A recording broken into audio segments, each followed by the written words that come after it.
बिस्मिल्लाहिर्रहमानिर्रहीम अस्सलामु अलैकुम। कैसे हैं आप? This is lecture number 13। Let's start. First we take a review of previous lecture. In last lecture we discussed how we can use MS Excel software package to calculate mean, median, mode, geometric mean and harmonic mean for the group data as well as for the ungrouped data. So these are called measures of central tendency. So we have covered how to calculate measures of central tendency using MS Excel, and then we also discussed how we can calculate percentiles, quartiles and deciles using MS Excel in our last lecture. Let us discuss the objectives of the current lecture. In the current lecture we will discuss measures of dispersion, which includes range, semi-interquartile range, which is also called quartile deviation, and the mean deviations, or it is also called the average deviation. So let's start. So measures of dispersion. A value of central tendency doesn't adequately describe the data. So for example, if we want to compare two data sets, we can have the same average, that is same mean or same median or same mode in both data sets, but their individual observations in each data set may differ considerably from the average value. So this means that we need some additional information concerning with how the data are spread or dispersed around the mean or central value, which is also called the average value. So this is done by measuring the dispersion, which is called spread of the observations around the central or the average value. A quantity that is used to measure this characteristic is called measure of dispersion or measure of spread, which is also called scatter or variability. So measures of dispersion mean that we will use certain measures which are used to measure the spread of the data. And remember that measures of central tendency means to give us one single number which represents the whole data points, whereas the measures of dispersion means one single numbers which gives us the spread of each data point around the central value. So characteristics of a suitable measure of dispersion. A measure of dispersion should be in the same units as the actual observations are, and a measure of dispersion should be 0 when all the observations are same. When all the observations are same, so then it means there is no spread. We have constant number which is repeating several number of times. So it means there is no dispersion, or we have one single constant number. So the spread should be 0 when all the observations are same. And measure of dispersion should be independent of origin. If we add any number or if we subtract any number to each of the observations of the data, then the measure of dispersion should not change. It should remain same. So, and a measure of dispersion is multiplied or divided by the constant when each observation is multiplied or divided by a constant. So if we multiply each observation of the data by certain constant, or if we divide each observation of the data by certain constant, then the measure of dispersion, it should be multiplied or divided by the same constant. In addition to these 4 characteristics, it is also desirable that it should also satisfy the conditions similar to those laid down for the average or measures of central tendency, which we discussed earlier. That is, a measure of dispersion should be defined by a mathematical formula, it should be amenable to further mathematical treatment, and it should not be affected by the extreme values or outliers, and a measure of dispersion should be based on all the observations. So these are the characteristics of a suitable measures of dispersion. So next we discuss types of measures of dispersion. So there are two main types of measures of dispersion. So first one is called absolute measure of dispersion. The second one is called the relative measure of dispersion. So first we discuss the absolute measure of dispersion. So it measures the dispersion in terms of the same units or in the square of the units as the units of the data. So for example, if the units of data are rupees or meters or kilograms, etc., then the unit of measure of dispersion should also be the same. That is, if the data is measured in rupees, then measure of dispersion should also be measured in rupees. If the unit of data is in meters, so then it should also be measure of dispersion should also be measured in meters. Similarly, if the unit is kilogram, data observations are measured in kilograms, so then the unit of measure of dispersion should be same, that is kilogram. So if the absolute measure of dispersion means that it measures the dispersion in terms of same units or in squares of the units as the units of the data. So now the relative measure of dispersion. So it measures the dispersion in the form of a ratio or percentages, and hence it is independent of the unit of measurement, and it is useful to compare data of different nature. So suppose we want to compare height data with weight data, so we can compare ratios or percentages. So we can compare data of different natures using this relative measure of dispersion. So note that a measure of central tendency together with the measure of dispersion gives an adequate description of the data. Why? Because measure of central tendency, it gives us one central point which describes all the data points, such as mean. Mean gives us the average value of all the data points. And then the measure of dispersion, it gives us the spread of the observations around this mean line, around this mean value, the central point.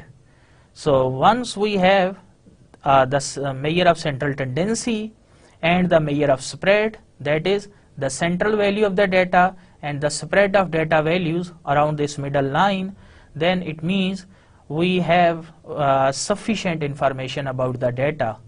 So it means a measure of central tendency together with measure of dispersion, it gives us an adequate description of the data.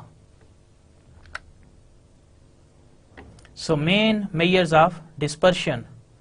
So main measures of dispersion are the range, the semi-interquartile range or the quartile deviation, the mean deviation or the average deviation, the variance and the standard deviation.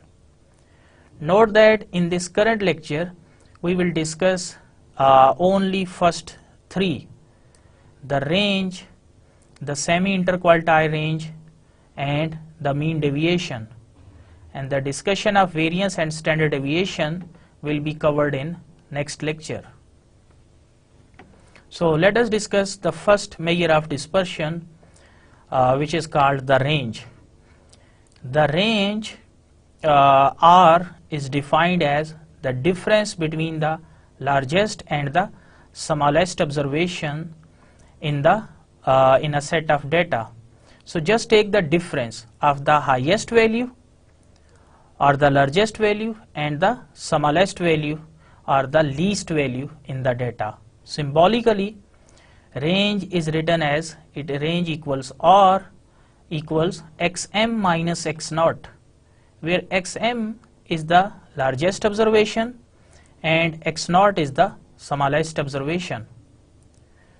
So In case of grouped data, range is the difference between the upper boundary of the highest class and the lower boundary of the lowest class. So we can calculate the difference of upper class limit or upper class boundary of the highest class and the lower class boundary or lower class limit of the lowest class.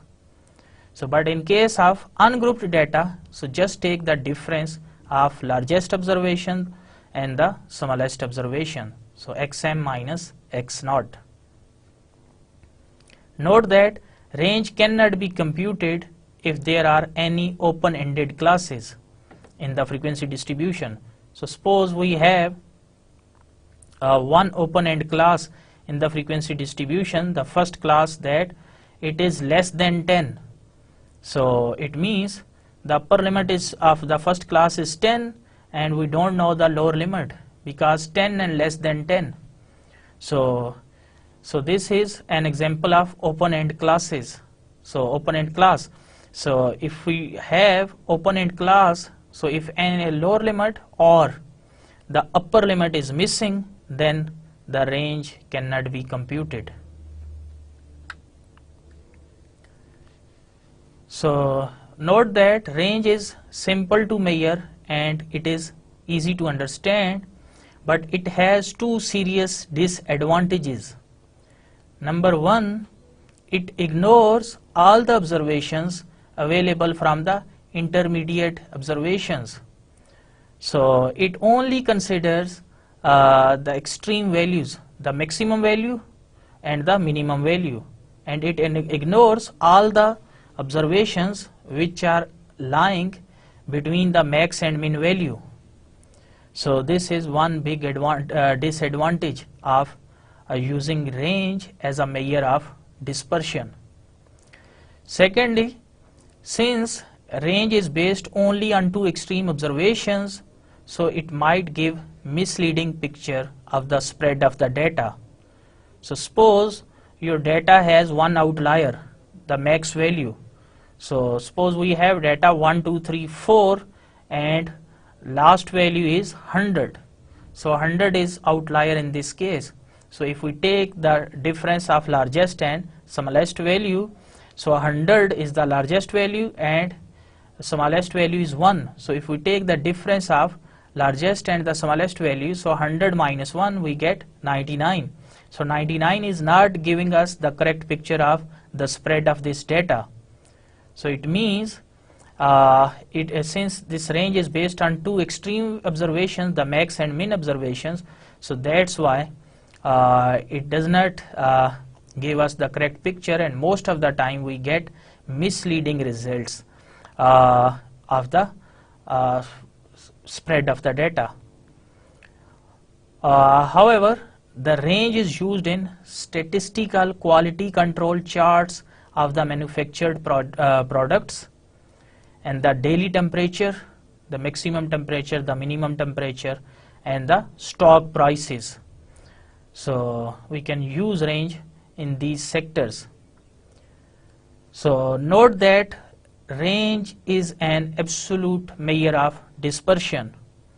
Its relative measure, which is known as coefficient of dispersion, is given by coefficient of dispersion is equal to xm minus x naught, the largest value minus smallest value, whole divided by xm plus x naught, the largest value plus the smallest value. So note that since it is a ratio, so it is a dimensionless number. Dimensionless means it has no unit. And it is used for the purpose of comparison of two or more data sets. We can compare two or more data sets on the basis of their coefficient of dispersion. So now let us consider examples on how we can calculate range. So here is the data. The marks obtained by 9 students are given below: 45, 32, 37 and so on up to 36. So question is, find the range and the coefficient of dispersion. So in the solution, first we will find the highest marks, which is denoted by XM. So in this list of marks obtained by 9 students, we can see that this 48 is the highest mark. So highest number is 48 and lowest marks are in this data set are the 32. So X naught is 32. So in order to calculate range, so just take the difference of highest number and the lowest number. So XM minus X naught. So 48 minus 32. So you will get 16 marks. So range is 16 marks. So now in order to calculate coefficient of dispersion, XM minus X naught whole divided by XM plus X naught. So just put the corresponding numbers. XM 48 minus X naught 32 whole divided by 48 plus 32. So we get 16 divided by 80 or 1/5, which is equal to 0.2. So this is coefficient of dispersion, which is a relative measure. So it has no unit, or it is a dimensionless number. So now we discuss how we can use MS Excel to calculate range. So let us move to the Excel spreadsheet program. So here is our data. So we have marks obtained by 9 students, 45, 32, 37, 46 and up to 36. So I have labeled the marks by X. So in order to calculate range, note that range is XM minus X naught, which is largest value minus smallest value. So it means first we find the minimum value and the maximum value. In order to find minimum value, we can use Excel built-in function, the min functions. So min C4 C12. So press enter, you will get 32, the minimum value in the list, and max C4 C12, it will give us the maximum value. So in order to calculate range, it is the difference of max and min value. So max minus min. So 48 minus 32. So we get E5 minus E4, which is 16. So 16 is the range. So next agenda is to calculate coefficient of dispersion.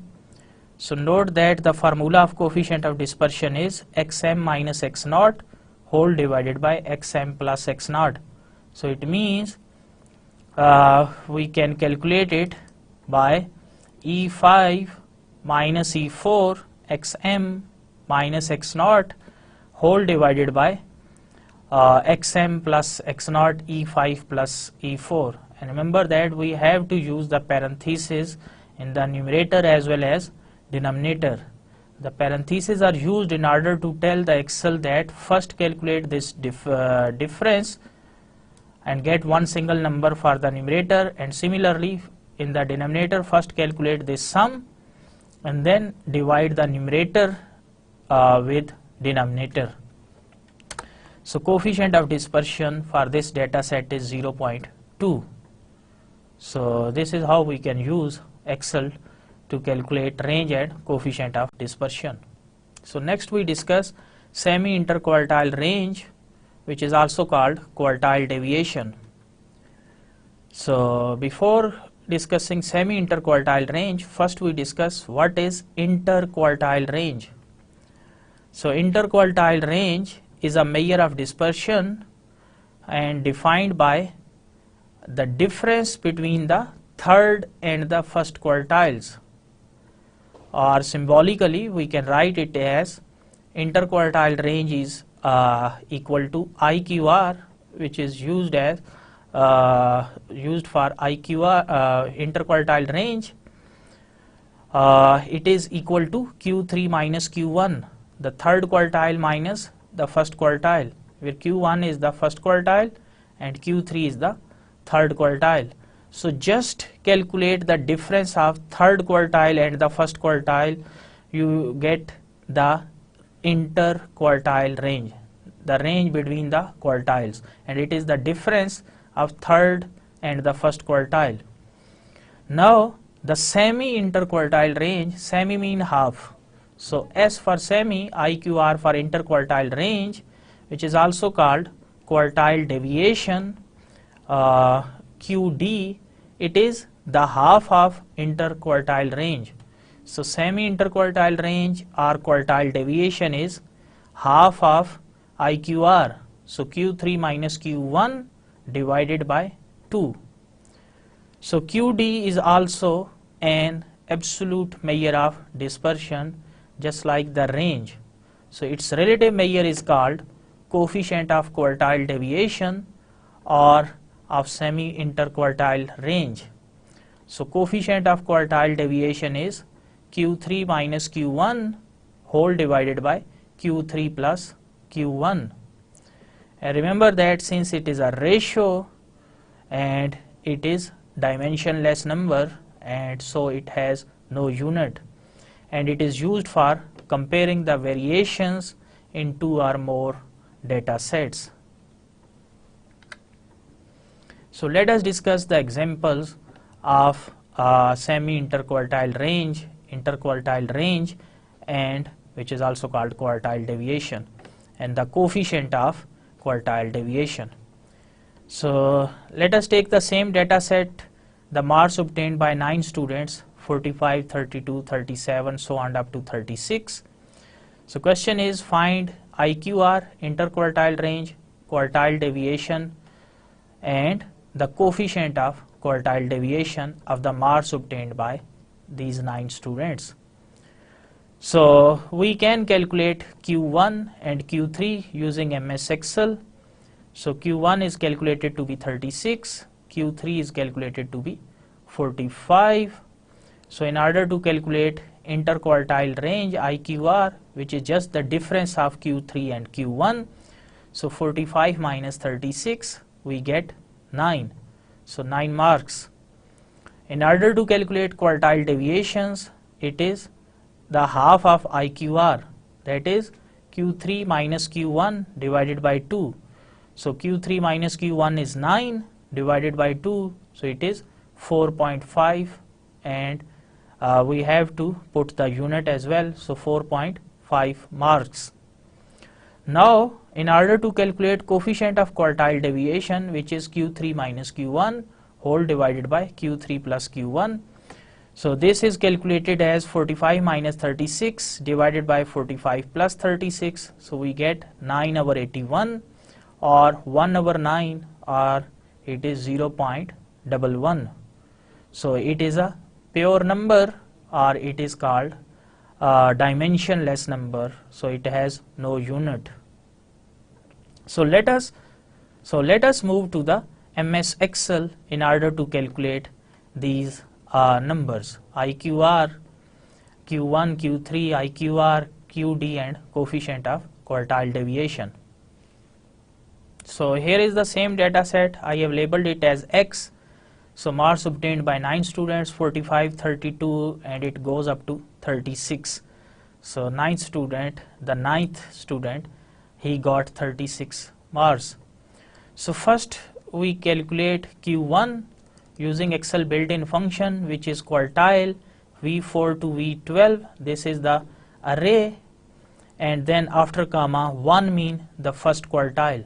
So press enter, we get Q1.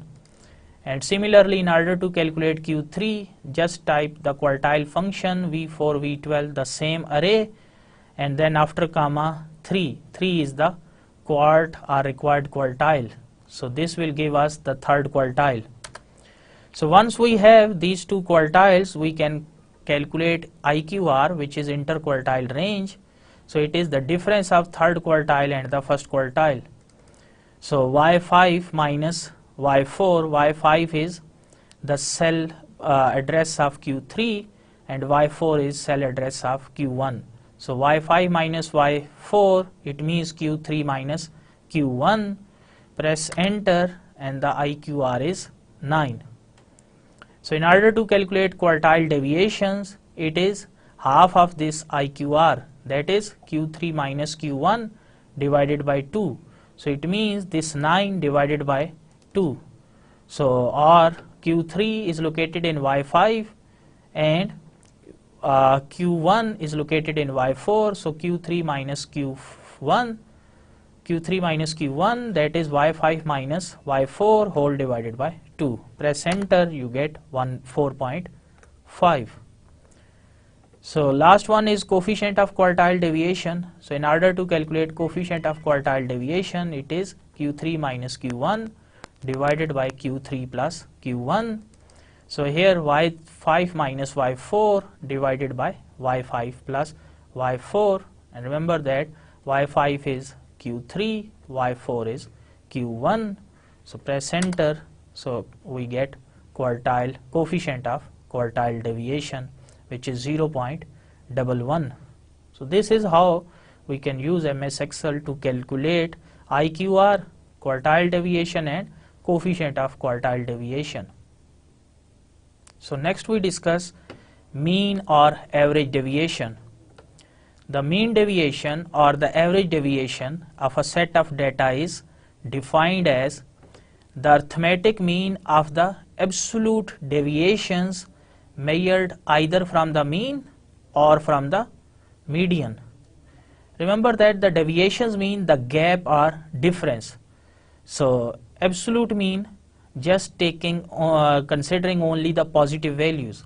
So deviations measured from mean just take the difference of each observations from the mean value, or deviations measured from the median mean just take the difference of each value from their median. So absolute deviation mean just take only the positive values. So just take the deviations and then take the absolute value of the deviation. That is, if some of the deviations they are negative, so we will take absolute value and we will convert the negative values to the positive values. And then if we take the arithmetic mean of these absolute deviations, we get the mean deviations. So here is the formula for the computation of mean deviations from mean for the ungrouped data. So for sample data, mean deviation is summation xi minus x bar whole over n. So where I ranges from 1 to n. So look at this formula and note that the x bar is the mean of all the observations.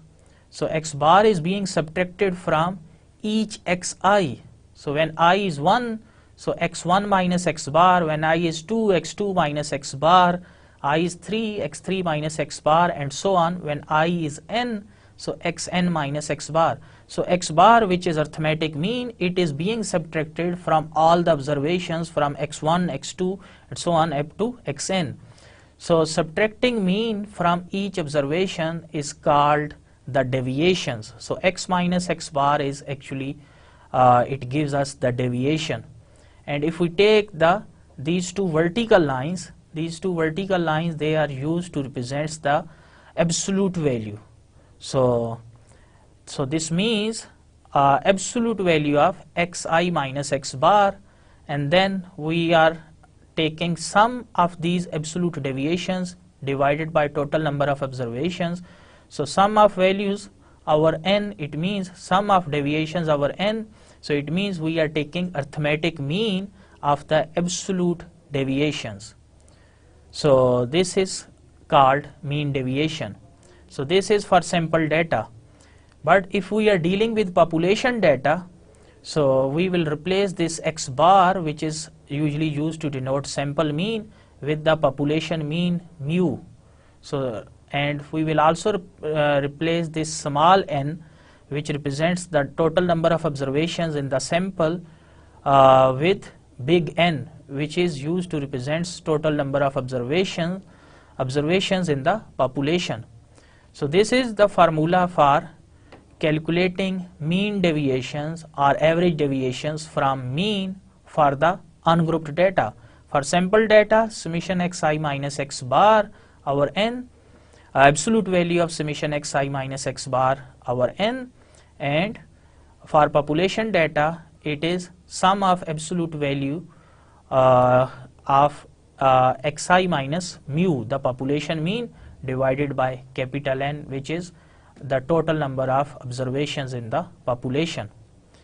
So remember that this is in each formula for sample data or for population data, we have subtracted the sample mean x bar or the population mean in order to calculate the deviations. But if we replace x bar with median, so then we can get the mean deviation from the median. So here is the formula for computation of mean deviation from median for the ungrouped data, and for sample data the formula is xi minus median. So it means now we are taking the deviations from median instead of mean. So because we are subtracting median from each observations, and in the end we have to take the absolute value by putting these two vertical bars, and then we have to add up all these deviations divided by n. So it means we are taking arithmetic mean of absolute deviations taken from median in this case, and divided by small n. Small n is the number of observations in the sample. And for population data the formula is same. We have to replace this median is calculated from sample data, and here this median will be calculated from the population data, and divided by capital N mean the total number of observations in the population. So these are the formulas for calculating mean deviations for the ungrouped data, mean deviations from mean and mean deviations from median. So now we provide the formula for the computation of mean deviation from mean for the grouped data and mean deviation from median for the grouped data. So first we discuss how to calculate mean deviation from mean for grouped data. So for sample data, mean deviation is summation fi into xi minus x bar whole divided by summation fi, and the range of I is from 1 to n. So since we are dealing with grouped data, so f is the frequency and fi are the corresponding frequencies. F1 is the frequency of the first class, F2 is the frequency of second class, and Fn is the frequency of last class, and x bar is the mean and xi are the midpoints. And similarly for population data we have the same formula, with just x bar is replaced with the population mean mu. And remember that here x bar, which is sample mean, it is calculated by the mean, the formula for the mean for the grouped data, which is x bar equals to summation fx divided by summation f. So it means first we have to calculate this x bar, and then we have to subtract x bar from each x value, and then we have to take the absolute value. So once we have this function, this x minus x bar, the absolute value, then we have to multiply this absolute value with f, and then we have to calculate the summation f into xi minus x bar, and then we have to divide this summation with the total frequency, which is summation fi. And now computation of mean deviation from median for the grouped data is instead of this mean, just replace the formula, replace the mean with median. So xi minus x bar, so we now have mean deviation is equal to summation fi into absolute value of xi minus median divided by summation fi. So we have to subtract median instead of mean in order to calculate mean deviation from median. And remember that here xi's are the midpoints, which are also called class marks, and fi are their corresponding class frequencies. So note that mean deviation is an absolute measure of dispersion. So its relative measure of dispersion is called coefficient of mean deviation, which is defined as coefficient of mean deviation is mean deviation divided by mean. This formula is used when this mean deviation is calculated by calculating the deviations taken from mean, and if the mean deviation is calculating by taking the deviations taken from median, then the coefficient of mean deviation will be, it is mean deviation divided by median. So if the deviations are taken from mean, then in order to calculate coefficient of mean deviation, we have to divide the mean deviation with mean. But if the deviations are calculated from the median, then the coefficient of mean deviation will be equal to mean deviation divided by median. So since it is a relative measure and it is ratio of two quantities, so it is a dimensionless or unitless number. So we can also use the coefficient of mean deviation to compare the variation in two or more than two data sets.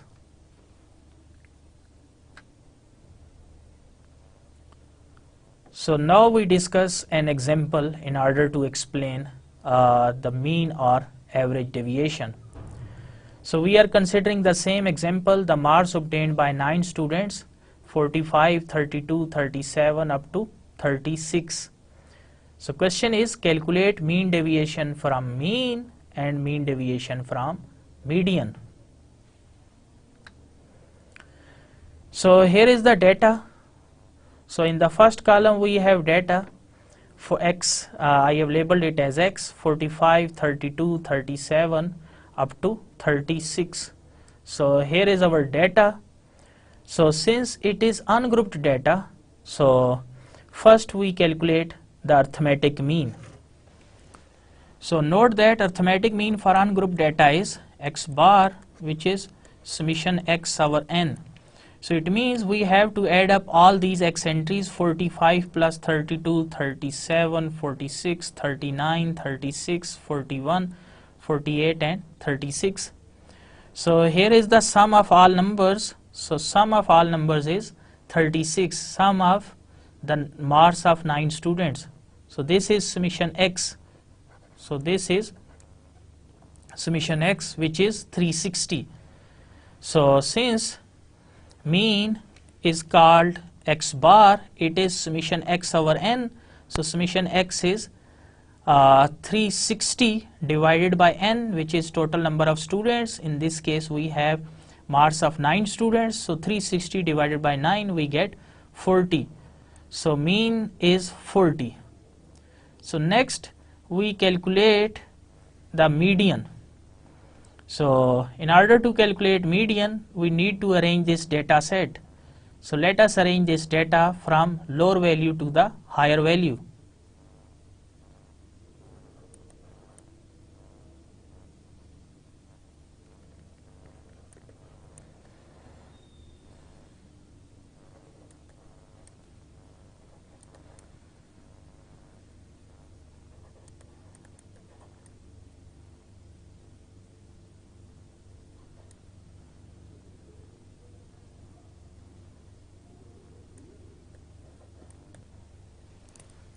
So here is the sorted data.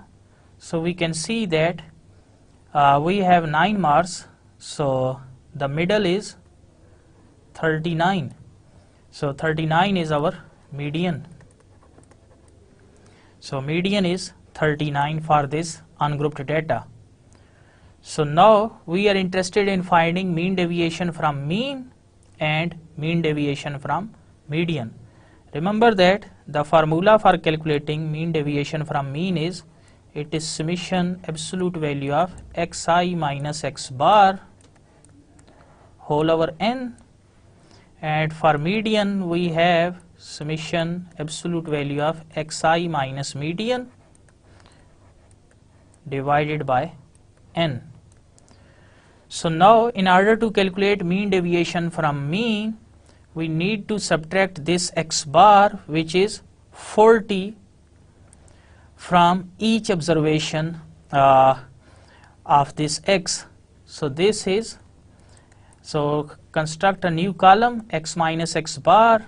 So x is 45, this first observation, minus x bar, which is calculated as 40. So 45 minus 40, we get 5. Then next x, which is 32, minus x bar 40. So 32 minus 40, we get minus 8. So on. This is 37 minus 40. This is 46 minus 40. This is 39 minus 40. And similarly, we have 36 minus 40 and so on. So we can calculate x minus x bar. So once we have x minus x bar, so now look at this formula, we need to calculate the absolute value.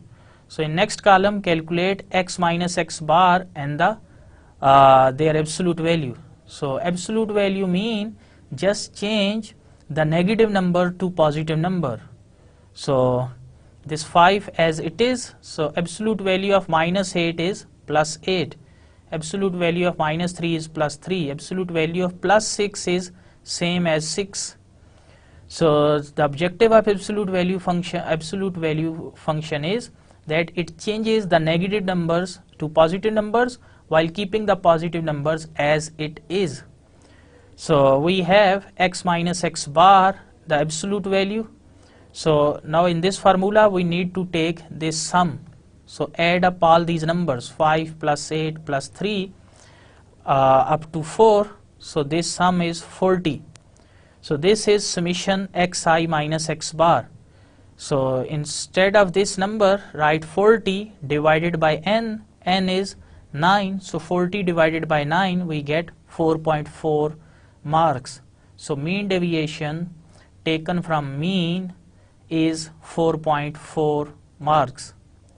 But now if we are interested in calculating mean deviation from median, so then we have to subtract median from each x observations, from each xi's. So construct a new column x minus median. So x is 45 and median is 39. So first is 45 minus 39. So we get 6. Similarly here, as far as the second observation is concerned, we have x, which is 32, minus median 39. So 32 minus 39, we get minus 7 and so on. So these are the deviations taken from median. In next step, take the absolute value, x minus median and the absolute value. So in this column, just change negative numbers to positive and keep the positive numbers as it is. So 6 as it is, minus 7, change it to plus 7, and change minus 2 to plus 2 and so on. And in the end, in order to calculate mean deviation, we need to calculate this sum. So summation absolute value of xi minus median divided by n. So just take the summation. So it is 39. So this is summation x minus median, so which is 39. So 39 divided by n, which is 9, we get 4.3. So 4.3 marks is the mean deviation taken from median. So this is how to calculate mean deviation taken from mean and mean deviation taken from median for the ungrouped data. So next is to calculate coefficient of mean deviation from mean and coefficient of mean deviation from median. Remember that coefficient of mean deviation from mean is equal to mean deviation divided by mean. Mean deviation is calculated as 4.4 divided by mean, which is 40. So 4.4 divided by 40, we get 0.11. So this is a pure number and it has no unit. So 0.11 is coefficient of mean deviation from mean. So next, coefficient of mean deviation from median. So it is equal to mean deviation divided by median. So mean deviation is calculated as 4.3, and remember that this is the mean deviation which is calculated from taking deviations from median divided by median, which is 39, so we get 0.11. So coefficient of mean deviation from mean and mean deviation from median is same in both in these two cases, so we get 0.11 in each case. So next we discuss an example of calculating mean deviation from mean and mean deviation from median using grouped data. So calculate mean deviation of the following frequency distribution. So we have the weights in grams and the frequencies. So we have this frequency distribution of weights of different students. So 65 to 84 grams, there are 9 students whose weight lies within this range, and there are 10 students having weight from 85 grams to 104 grams, and there are 5 students having weight 185 grams to 204 grams. So we are interested in calculating mean deviation for this frequency distribution. So remember that in order to calculate mean deviation, its formula is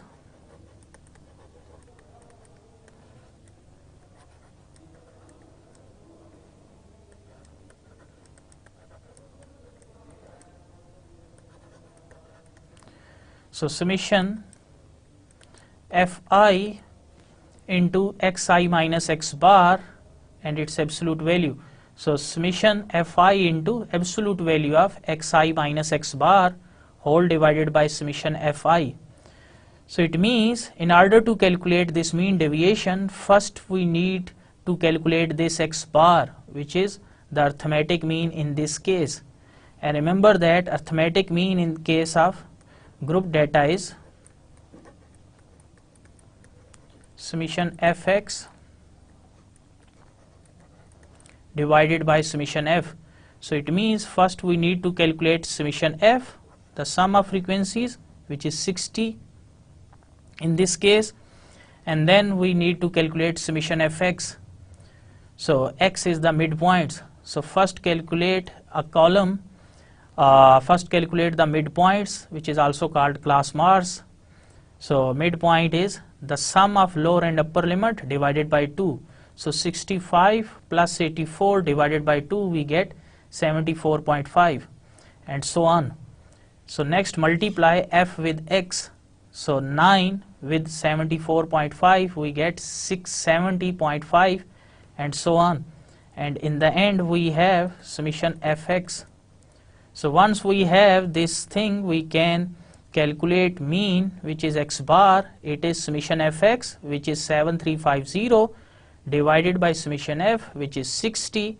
So we get 122.5 grams, which is the arithmetic mean in case of grouped data. So now we have this x bar in hand. So next step is to calculate the deviations. So x minus x bar.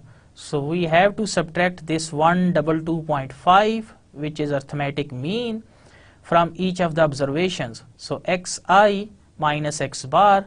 So it means we need to subtract this x bar, which is 122.5, from each of these x entries: 74.5, 94.5, 114.5, and so on. So here we have new column x minus x bar.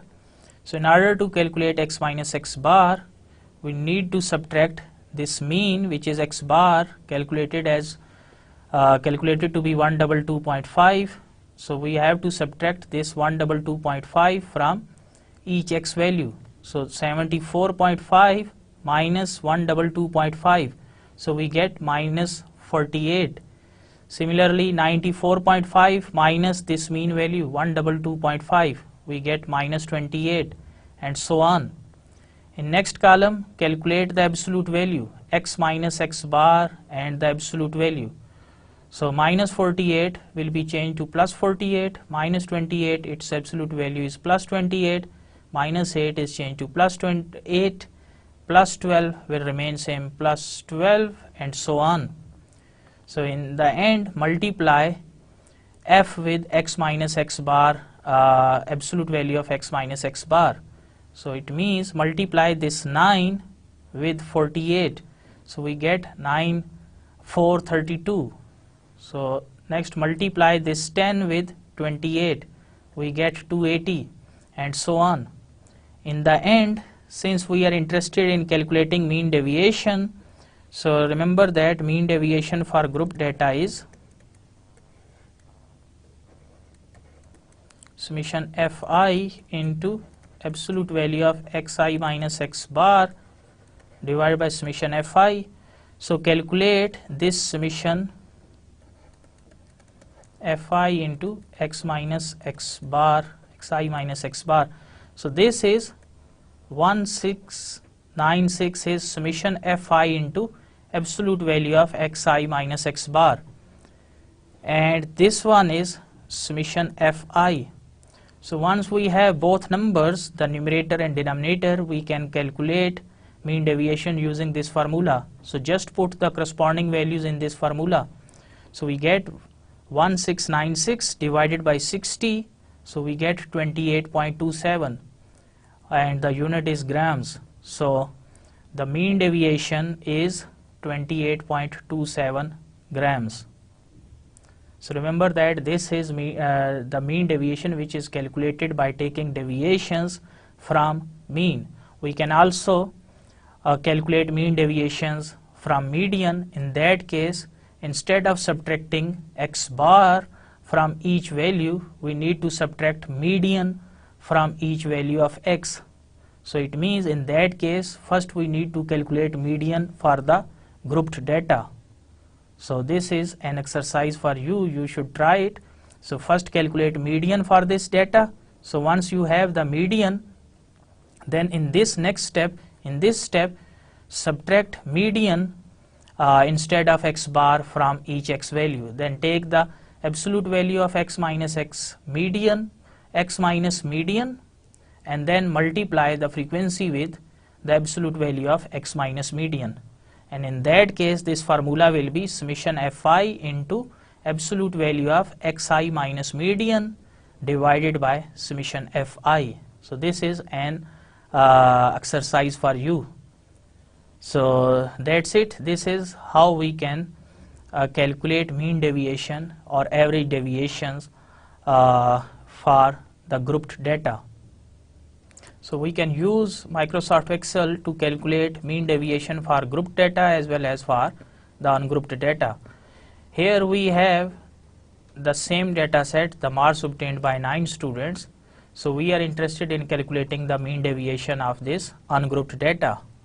So note that the formula for calculating mean deviation is summation x minus x bar, summation absolute value of x minus x bar divided by n.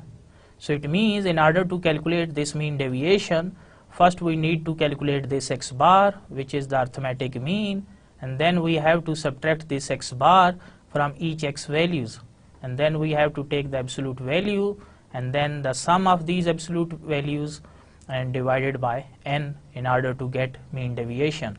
So first step in calculating mean deviation is to calculate x bar. So in order to calculate x bar, we can calculate the total, which is obtained by using the sum function. So sum of F4 to F12, press enter. So we get 360. In order to calculate mean, so mean is summation x over n, where n is the total number of observations, 9 in this case. So mean is 40. So we have this x bar in hand now. So it means we have to subtract from each x value this 40, which is x bar. So here construct a new column, x minus x bar, and here put an equal sign. This is x minus x bar. So in x bar we have F15, and since we have to subtract this F15, which is one single number, from each of these cells, so I am going to fix it by putting the dollar signs. So $F $15. So remember that this dollar sign is used to fix this particular cell. So $F $15 mean we are fixing this cell. So F4 minus F15. So now take your mouse cursor to bottom right corner, copy it down. So you can see that due to this dollar, this F15 remains same, but this F4 changes to F5. In next cell we get F6, but is this F15, which is mean, it remains same. So this is how to calculate x minus x bar. These are called the deviations, and there is one very important rule, that property, that sum of deviation taken from mean is 0 always. It means if we take the sum of all these numbers, this must be 0, or in other words, summation x minus x bar is 0. So in order to confirm it, just take the sum. So sum of the numbers in G4 to G12, press enter. So this is 0. So if it is different from 0, it means you did certain type of mistake. So this is one checkpoint. So in next step we need to calculate the absolute value. In Excel we have the absolute value function, ABS, and then within parentheses the required cell number G4. So absolute value of 5 is 5, copy it down. Absolute of value of minus 8 is plus 8, copy it down throughout. So we get the absolute values of each functions. So now copy this sum command towards right. So in order to get sum of all these numbers, so this gives us the sum of absolute deviations taken from mean, or summation absolute value of x minus x bar. So we get this numerator summation x minus x bar, absolute value of x minus x bar. If we divide this 40 with n, which is 9, we can get arithmetic mean for this ungrouped data. So just put an equal sign and then this number divided by 9. So this will give us mean deviation taken from mean. So this is the mean deviation taken from mean. So if you are interested in calculating mean deviation from median, so here calculate median as well. So we have the Excel built-in function. So median is the built-in function, and here we have to provide the range of these x entries. So this will give us the median of the numbers in F4 to F12, so which is 39. So here construct a new column, x minus median. So subtract the median from each x values, and remember that we have to fix it by putting the dollars. So $F $17, copy it downward and then take the absolute value. So x minus median. So for calculating absolute value, use the absolute value function.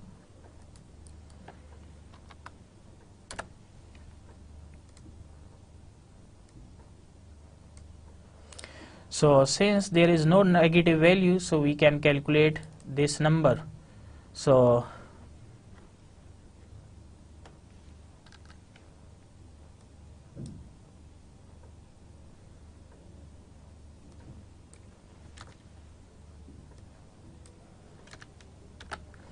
calculate the deviations from median. So put an equal sign, x minus the median.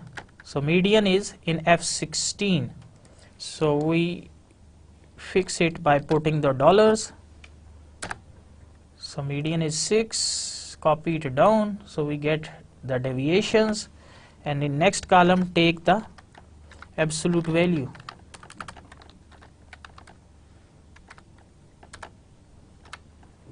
So ABS absolute is the function for finding absolute value. So ABS of I4, absolute value of 6 is 6, absolute value of minus 7 is plus 7, and so on. So this is how to calculate absolute value of x minus median. So in next step, in order to calculate mean deviations, take the sum of all the numbers and divide this by n. So mean deviation from median, it is equal to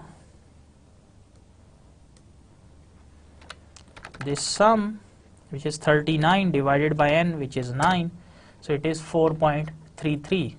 So this is how we can use MS Excel to calculate mean deviations.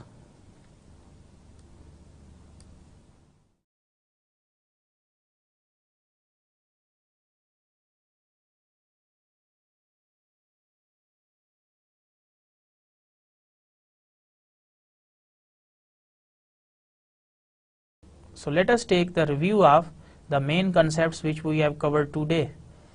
So in today's session we discussed measures of dispersion, and we discussed range and semi-interquartile range, which is also called quartile deviation, and mean deviation or the average deviation. And we have also discussed how we can use MS Excel to calculate these measures of dispersion. In the next lecture we will study measures of dispersion, and in particular we will discuss the variance and the standard deviation. We will also discuss coefficient of variation, and we will discuss some of the properties of variance and standard deviations, and we will also discuss the moments. So till then, Allah Hafiz.